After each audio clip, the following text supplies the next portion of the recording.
Evening દોસ્તો, કેમ છો? મોજમાં જ રહેવાનું છે. જો આપણે છે ને બધા આવી ગયા છે અહીંયા. જો કેમ છો બધા? મજામાં? જો આ બધા છે ને અત્યારે છે ને નાસ્તાનો ટાઈમ થયો છે. શું ભાઈ શું? જો આ અમારા શેતાન બંને શેતાન આવી ગયા છે અહીંયા. શું ગયા ભાઈ? કેવી છે લસ્સી?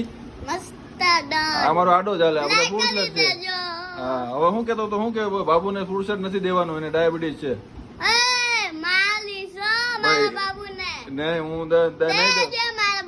નહીં દેવાનું, નથી દેવાનું.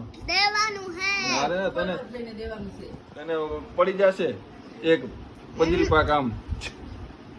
નહીં પડે, માલિન બતાય તો હિંમત હોય તો. જો પીવા માં વાતુડું થતો પીવા નથી દેતો. પીવા છે, બાબુને નથી દેવાનું પીવા. દેવાનું. બાકી આજ તો બથ લેવાની છે આપણે. શું કરવાનું છે હે?